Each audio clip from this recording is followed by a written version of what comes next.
Most wars do not begin the way we imagine. They do not start with declarations. They do not begin with armies marching across borders.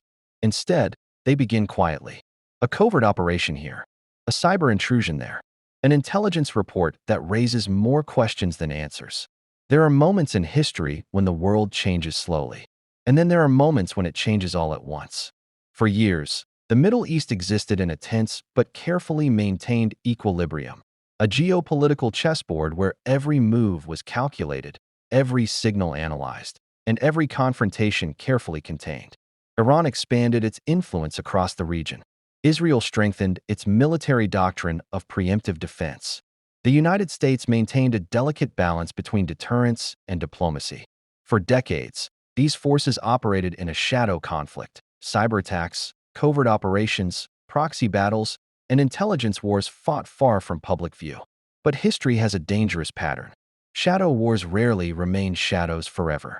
Eventually, pressure accumulates. Red lines blur. Miscalculations occur, and the invisible conflict becomes visible.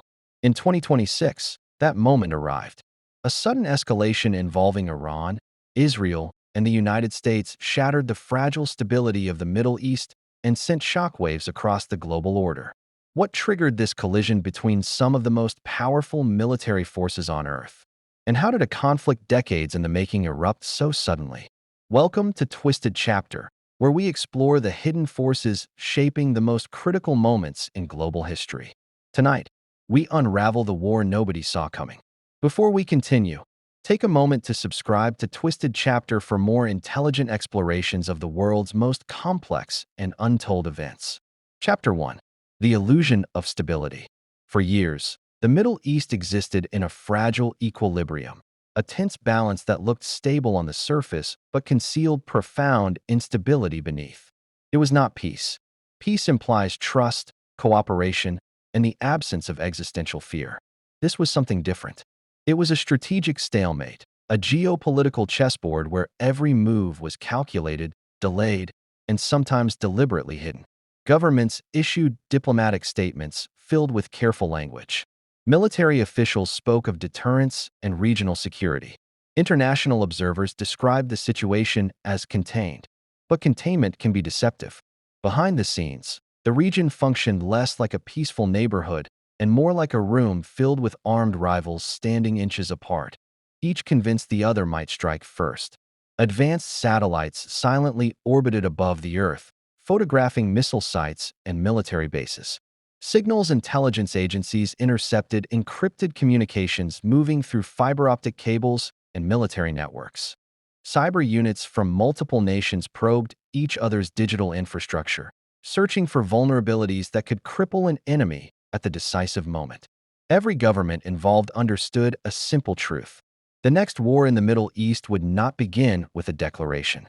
It would begin with a calculation. At the center of this strategic tension stood Iran. Over the past several decades, Tehran had invested enormous resources into what military strategists often describe as a layered deterrence architecture. Rather than relying on conventional military superiority, Iran developed a network of strategic tools designed to make any attack against it extremely costly. Ballistic missile programs capable of reaching targets across the region, proxy militias embedded in neighboring countries, naval capabilities capable of disrupting global oil supply routes in the Persian Gulf. But the most controversial component of Iran's strategy was its nuclear program. Officially, Tehran maintained that its nuclear development was intended for civilian energy production. Nuclear power plants, scientific advancement, and technological independence. However, many Western governments, along with Israel, believed the program contained a deeper strategic objective, the potential ability to produce nuclear weapons if the political decision were ever made. For Israel, this possibility was not merely a strategic concern. It was existential. Israel is a small country geographically surrounded by adversaries, and its national security doctrine has always been shaped by one overriding principle: survival in a hostile environment. That belief produced a doctrine fundamentally different from most nations: preemption. Rather than waiting for threats to fully materialize, Israel historically adopted the philosophy that emerging dangers must be neutralized before they reach irreversible capability. This doctrine had already shaped some of the most dramatic military operations in modern history. Airstrikes against nuclear facilities, covert operations targeting weapons programs, cyber warfare designed to sabotage technological development. For years, the confrontation between Iran and Israel remained largely hidden from the public eye. It unfolded in the shadows. Cyber attacks that disabled industrial systems, mysterious explosions inside military installations, targeted assassinations of scientists and military figures connected to strategic programs. Across Syria, Lebanon, and Iraq, proxy forces backed by Tehran and countered by Israeli intelligence engaged in a quiet but persistent struggle for influence. To outside observers, these events appeared isolated. A strike here, an explosion there, a diplomatic accusation followed by a denial. But in reality, they were fragments of a much larger conflict slowly taking shape. A shadow war. And history offers a consistent warning about shadow wars. They rarely remain hidden forever. Eventually, secrecy gives way to escalation. Deterrence begins to erode. And the calculations that once maintained balance start to break down. All it takes is one misinterpretation, one moment of strategic impatience, one leader convinced that waiting is no longer safe. Then the invisible conflict surfaces. What had once been covert operations and deniable actions suddenly becomes open confrontation between nations. By the mid-2020s, the pressure inside this geopolitical system had been building for years. Missile programs had advanced. Regional alliances had shifted. Technological warfare had grown more sophisticated. The equilibrium that once held the region in a tense but manageable balance was beginning to crack. And in 2026, that delicate illusion of stability finally shattered. The shadow war stepped into the light. Chapter 2. The Strategic Fuse. To understand how the war began, we must rewind to the strategic pressures building inside Iran.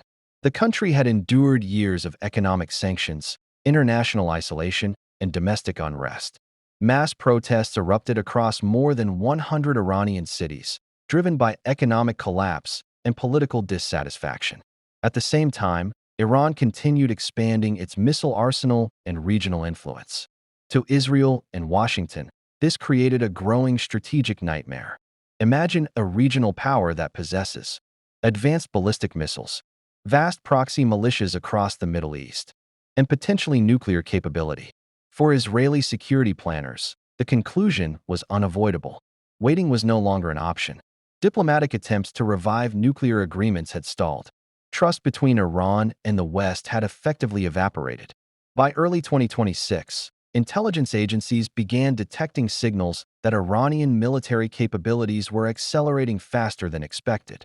Inside classified rooms in Washington and Tel Aviv, a grim calculation began to form. If action was ever going to happen, it had to happen now. And so, a covert military plan was finalized. Its objective was not merely deterrence. It was decapitation. Chapter 3. The night the war began. On February 28, 2026, the world witnessed the opening act of a conflict few believed would happen. In just 12 hours, nearly 900 coordinated strikes were launched across Iran. The operation targeted missile bases, air defense systems, military command centers, strategic infrastructure. But the most shocking objective was far more controversial: Iran's highest leadership. The opening strikes reportedly killed Supreme Leader Ali Khamenei, the most powerful figure in the Iranian state. For Iran, this was not merely a military attack. It was an assault on the core of the Islamic Republic. The message was unmistakable. Israel and the United States were no longer playing the long game. They were attempting to rewrite the strategic map of the Middle East.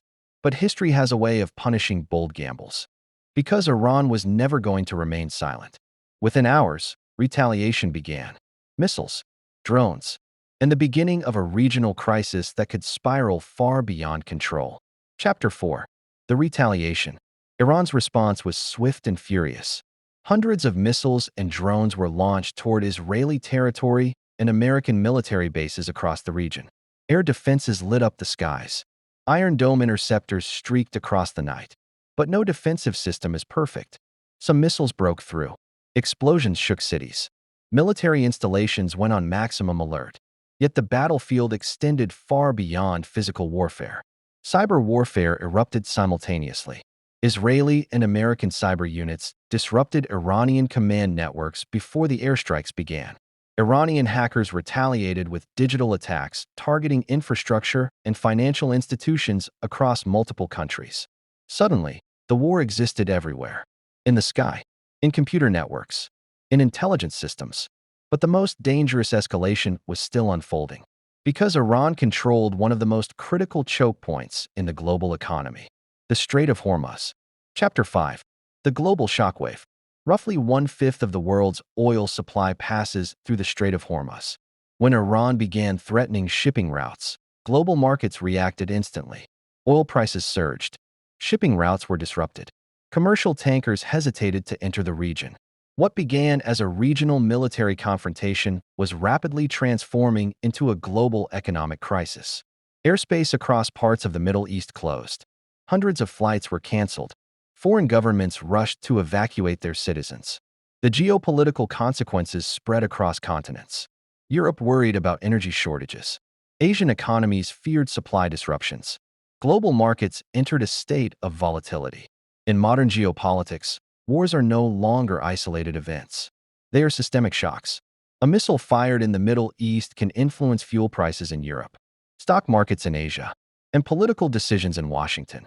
This is the architecture of globalization, where every conflict has the potential to become a global crisis. And yet, the most important question remained unanswered. What happens next? Chapter 6. The Dangerous Future. History suggests that wars between powerful states rarely end quickly. They evolve. They mutate. They escalate. The Iran-Israel-United States confrontation now sits at a strategic crossroads. One path leads toward containment, ceasefires, negotiations, back-channel diplomacy. The other path leads towards something far more dangerous, a regional war involving multiple powers across the Middle East. The stakes are enormous. Nuclear proliferation, energy security, global economic stability. But perhaps the most unsettling reality is this. Many of the events that triggered this conflict were not sudden. They were years in the making. Political mistrust, military escalation, diplomatic collapse. Each decision slowly moved the world toward confrontation. Until one day, the war nobody expected suddenly became the war nobody could ignore. And history reminds us of one final truth. The most dangerous wars are not the ones that begin loudly. They are the ones that begin quietly, while the world is still convinced that peace is holding. As the dust settles on the opening acts of this unprecedented confrontation, one reality emerges with stark clarity. History rarely unfolds in the grand gestures we imagine. It moves in shadows, in whispers, in calculations executed far from the public eye. And yet, those quiet moments often wield the most profound consequences. The Iran-Israel-United States clash is more than a war of missiles and strategy. It is a mirror reflecting the fragile architecture of global power, the unseen networks of influence, and the relentless tension between perception and reality. What we witness on the surface, the strikes, the retaliations, the headlines, is only a fraction of the complex calculus that governs our world. Here, at Twisted Chapter, we peel back those layers. We explore the hidden mechanisms, the covert decisions, and the subtle forces that shape history before it erupts into chaos. Because understanding the past and the patterns that guide it is the only way to glimpse what comes next. So, as the world braces for the next chapter of this unfolding crisis, remember this. The wars that matter most are rarely announced. They begin quietly, invisibly, and with consequences that ripple far beyond the battlefield. Thank you for joining us. Stay with Twisted Chapter, where the hidden truths of our world are finally brought into the light. And if you haven't yet, subscribe now for the stories that history doesn't want you to see.